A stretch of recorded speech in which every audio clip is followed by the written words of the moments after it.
PlayStation 1, you can see it right here. But I'm going to review this game because I've had it in my possession and I never did like it. Okay, maybe that's an understatement. I actually did like it, but it doesn't age well. I'm gonna fit the puzzle pieces because I'm autistic.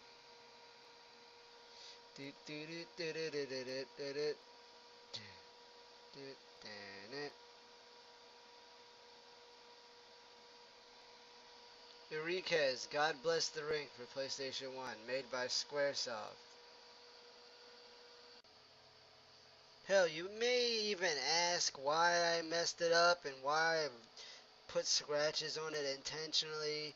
I know it's a decently rare game in the first place, so maybe I'm an idiot. But yeah, I despise this game. It's a whole bunch of flip-flop, and I will explain. So let's go to the review. Released in Japan in 1998 as an arcade port, Ehrgeiz, God Bless the Ring, blazed the arcade history of its predecessors as a fighting game. It was made as a 3D fighting game, and it drew heavily from the concept of wrestling games, and the Dream Factory, who was the developer for the games, owned Stomachable series, which allows for 360-degree movement. Tetsuya Nomura was the artist for the game because the publisher was Squaresoft, otherwise known as Square Enix in the modern age gaming society. This boosted the game's mediocre reception, and most critics didn't like it. I'll explain my reasons to why I do and do not like it, but for now let's give a little bit of background for the game. The game came out, as I said, in Japan, 1998. No specific date on the Wikipedia article, but whatever. It came out for the Sony PlayStation 1 in Japan, December 17th, 1998, and in North America, April 30th, 1999. In PAL regions, otherwise known as European regions, February 8th, 2000, and a re-release in September 28th, 2000 as like a PlayStation Network thing. No, it was just a re-release, my bad. Anyway, that's just a little bit of background. The game has a lot of different modes to choose from. It's just a lot of convoluted crap. So let's go to the gameplay. Why? It's one of those games where you have to ask why. Why is a big question here, because it's one of those games you get at a thrift store and you ask yourself or ask other people why they're not playing it. It's a very obscure title. The fact that it was published by Squaresoft made it a little bit more popular, but it didn't help much. Let's just be honest with that. I'm not trying to put the game down or anything because it's mediocre, like I said. So let's get on to the gameplay and I'll tell you what the gist of it is.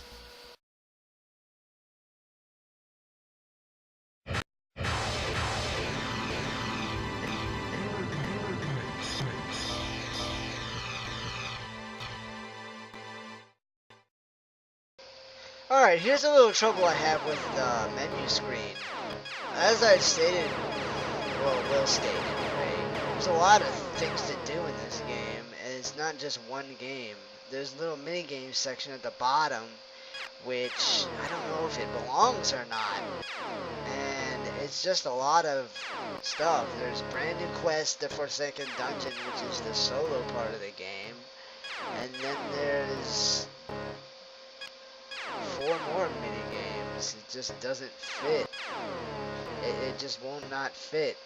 There's a memory card option and a lot of other fun stuff, I guess. Battle Panel, Battle Beach, and a lot of others. Here we are with the Forsaken Dungeon part of the game. There's not much I can really say about it other than it's a full RPG. It doesn't have random dungeons, Play on normal, please. Thank you very much. The story follows two young explorers and archaeologists named Koji and Claire as they search for the Ehrgeiz, the most powerful weapon in all the lands.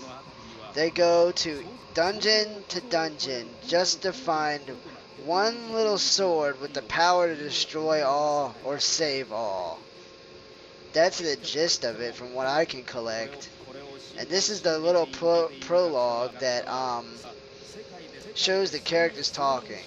For that part of the game, that's really all I can say. That's just the gist of it, guys. I mean, really, yeah.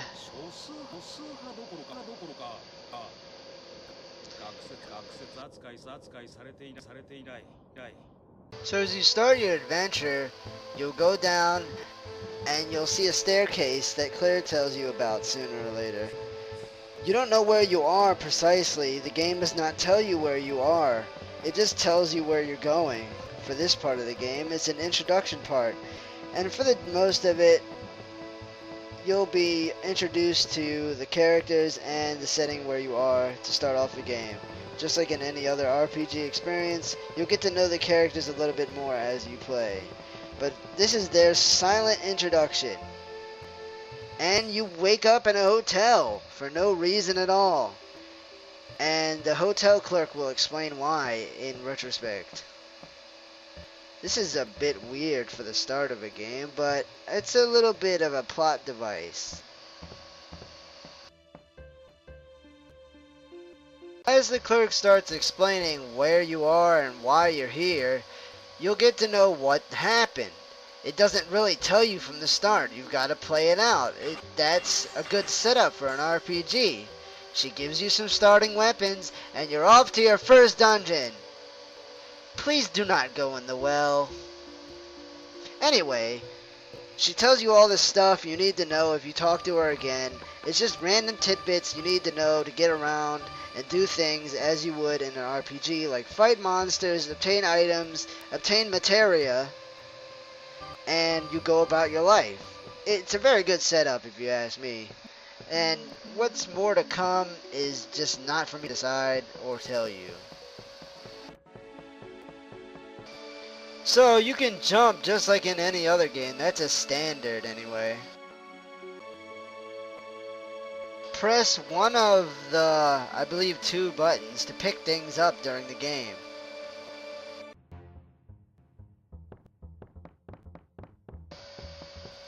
This is a common example of why I say you gotta know what you're doing. As you attempt to go in your first dungeon, you see that it's not. It's a boss fight and it is extremely hard. I don't know how much HP this guy has, but he clearly pwned me, so I ran away. Do not go to the goddamn well! You gotta know what you're doing!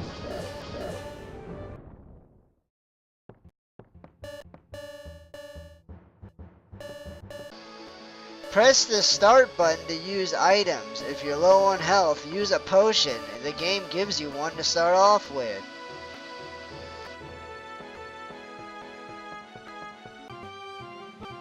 There's an item shop where you can purchase items in the town. It's very convenient, and she also has some fun stuff to say. So if you listen to her, you will be educated about some items sometimes. You can buy a lot of stuff from this starting shop right here, but there will be more items as the game goes on. It doesn't feel like your traditional setup, but hey, it gets the job done.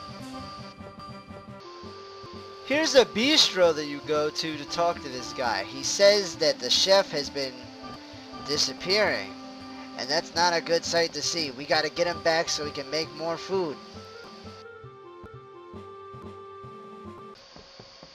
So you're going to your first dungeon in the entire game, but first you gotta notice a lot of things you can't do in the overworld, or can do in the overworld. In the overworld, you can pick up things using most of your buttons, but in the dungeon, the square button is dedicated solely to your melee attacks.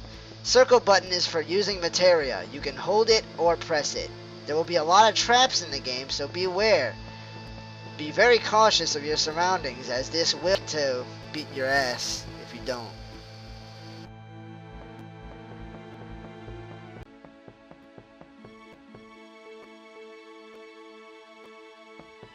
If you lose your character, you will start off as Claire back at the hotel again. And you'll notice if you push the pause menu, she doesn't have any items or any gills, so this will make it harder on you if you don't know what you're doing. So I suggest you go back to that dungeon and pick up the stuff. Only problem is, if you go back to that dungeon and pick up the stuff during a battle, oh, you'll find out there's something bad lurking for you. So as you go around mulling around trying to fight these jellyfish, you'll notice if you press start, you should be able to use your items. In any other game, you would be able to do that. But it's suddenly in this RPG, you are not able to use your items while you're in battle. What the fuck? It's like, you don't have any weapon if you die as Koji and you go to Claire, so naturally you want to pick up your stuff and equip it, but they don't let you. That's already setting you up for failure. What the hell is wrong with this? So if you die, that's basically it. That's the mode. I can't really explain much. Be successful is all I can say. Alright, we're done with that. The RPG function of the game isn't the highlight, but it's not a bad thing. If you actually get into it, it's good. Now let's move on to the fighting type of the game. The fighting mode. Ehrgeiz. This is the fighting portion of the game where most of the melee and stuff kind of fighting goes on. And there's different modes. There's arcade mode for those who like a story mode solo experience. There's versus, options, and basically that's what the mode centers around. Arcade is story mode. There's a lot of original characters to choose from, not much taken from anything else. The only exceptions to that are Cloud, Strife, Sephiroth, Tifa Lockhart, Yuffie Kisaragi, and Vincent Valentine from Final Fantasy VII. The reason why is they wanted that game to have more publicity while keeping in this format. And as for the fighting, I had to say it's pretty good. I'm not going to bitch about the fighting aspect of the game because that's what this game was supposed to be centered about. But unfortunately, there was a whole bunch of other stuff they wanted to make available just because. Okay, I'll admit it. The fighting's damn good, but there's fucking button lag everywhere. And the fact that the stages are so small. They could have packed a better stage in there. But the stage frequency was copped out. That's right. They had fewer stages that were shorter in length. Both in length and width. They made smaller stages and they made fewer stages because they wanted to pack as many other content as they could. This is why I say it can't be just one game. It's a party game. If it's anything, it's a party fighter, loosely put. Even if you do lose once, you're not down and out in arcade mode. It takes 2 default sets just to keep someone down. So keep fighting and pull out those combos. With the button input lag, it's hard, but I understand. But this isn't not your average fighter. This isn't a Street Fighter game. This was its own standalone game, so you gotta understand where they came from when they developed it. I'm not gonna rag on the game all day, but I think the game's solid as of just a fighter. It didn't need to be a party game with all these other things. It could have been just 2 things, not 3.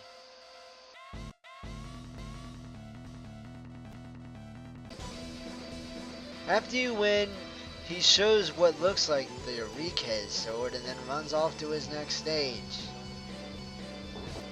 Weren't we just searching for that in the RPG mode? That would have took way longer. How did he find it before? Never mind. So this is basically what the fighting mode is. Go to versus mode, grab a real life friend and play it. It's a real fun game if you can get the hang of it. I don't know about the other modes though. You'll have to experiment on your own, folks. I can't say that much about the game without spoiling it. But I do guarantee you will love the fighting game mode. That's what this game was supposed to be about. This was the main focus, but yet it got... I digress.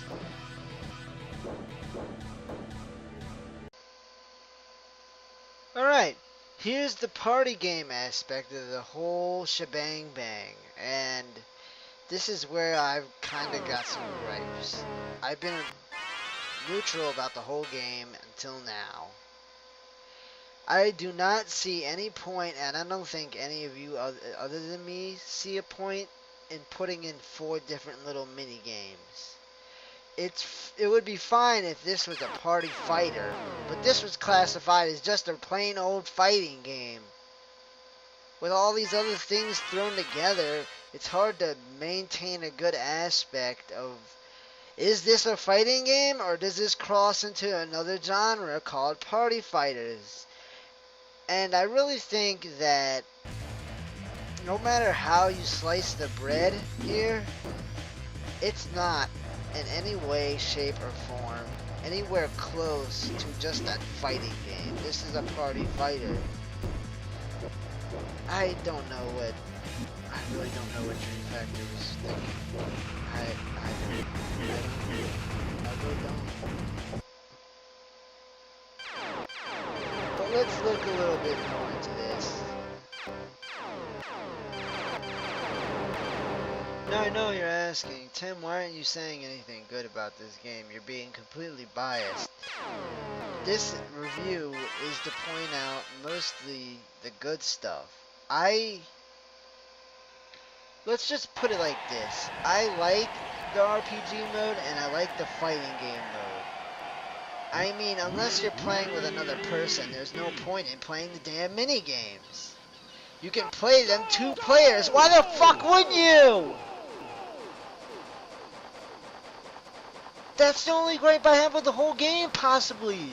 Is that 1/4 of the whole fucking game requires you to play with other people. Hell, even fighting game mode does that. It's not the only gripe, though.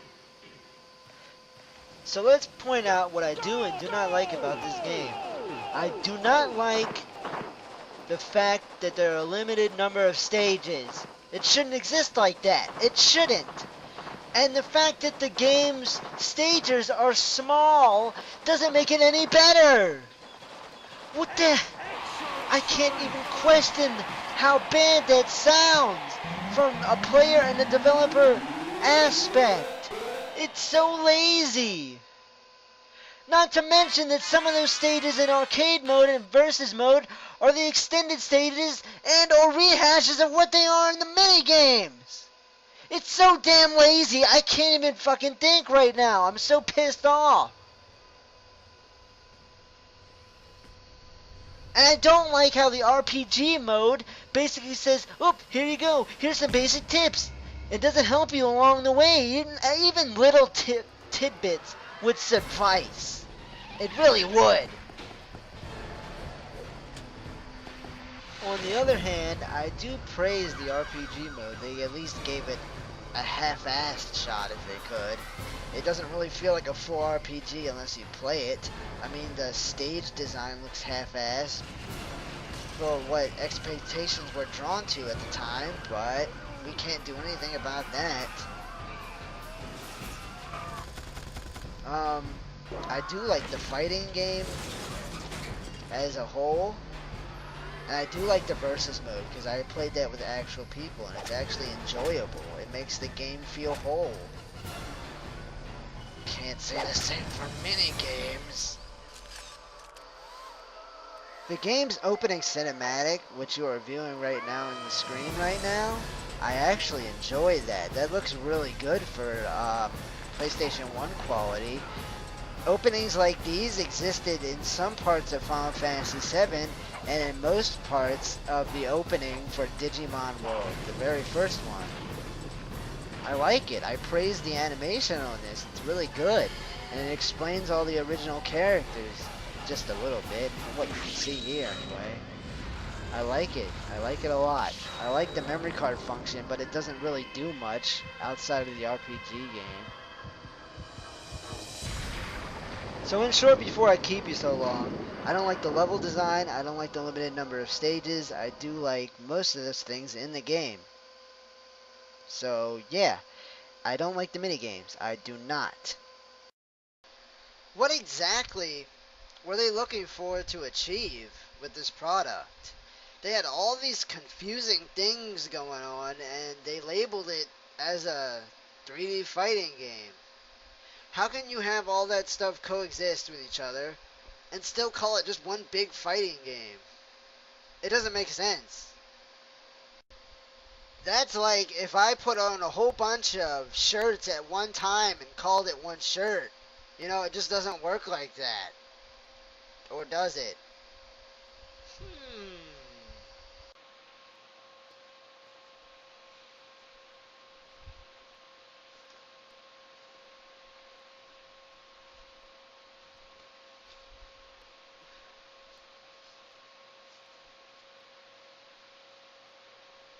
Well, that worked out fine. It's a great shirt, right, guys? I mean, seriously, look at this. Cotton everywhere. It's great. I love it. It feels great. It's just one big fucking great shirt. I'd buy this 10 times over. Wouldn't you? I would. I definitely would. I recommend this shirt to everybody. If you can go out and get it, go get it.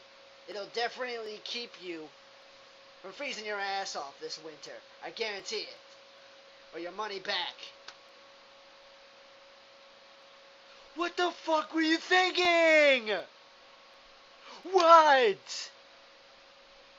No, no, no, no, no, no. It doesn't work like that. You can't label all these things going on at one time accessible to the player just to call it one big game that is in its own genre of fighting. No, you can't do that. You call it a party game and that's it. That is it. Party Stone.